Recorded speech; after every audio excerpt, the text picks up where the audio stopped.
Acha nikuibie siri. Unaona kila kitu nzuri ama mbaya yenye inafanyika hii Kenya yetu, hiyo yote imetokana na mambo ya budget ama mambo ya kuunda budget. Na mbona nasema hivi? Unaona last year tulienda kwa streets ku reject finance bill. Hiyo finance bill ilikuwa inaongeza taxes ndo gava iweze ku afford budget yenye ilikuwa imeunda. Unaona ukienda hapo kwako hapo nje, kuna ile barabara yenye upendi kupitia juu ya vumbi, mara kukinyesha imeflood, hata hauelewi hiyo barabara iko aje. Haijatengenezwa kwa sababu labda budget iliwekwa kando, mtu akaikula mahali, ama iliwekewa budget yenye haikuwa enough. Unaona hiyo hosi yenye iko hapo nje yenye hainanga madawa.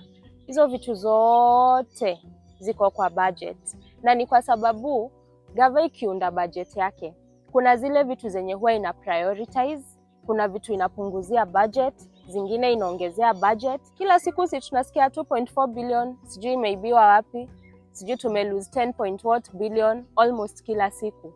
Hizo vitu zote ni budget. So ndo tuweke vitu sawa na kila kitu iwork vile inafaa kuwork, lazima tuelewe budget. Lazima uelewe budget, lazima nielewe budget. Lazima nijue hiyo barabara yenye inakuanga na hizo potholes na hizo mavumbi zote iliwekewa pesa ngapi. Juu kama iliwekewa 10 million, mbona bado ninaona potholes? Kama waliweka dispensary yenye iko kwetu Ushago inafaa kuwa na madawa, inafaa kuwekewa 5 million. Mbona bado mamangu ananipigia simu nimtumie dawa kutoka Nairobi? Lazima tujue ndio tuweze kusema boss, hii dispensary tunajua iliwekewa 10 million, so mbona hatuoni progress?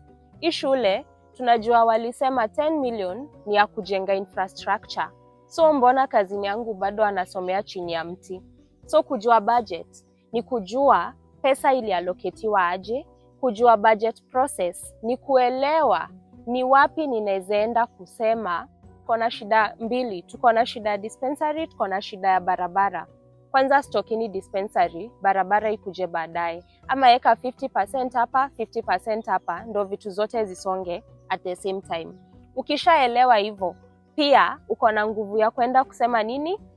Dawa ziko wapi? This is why it's very important mimi na wewe kuelewa hii budget process. Ndo kabla tuende tu protest, kabla ya maandamano, tujue tutaingililia wapi hapo katikati.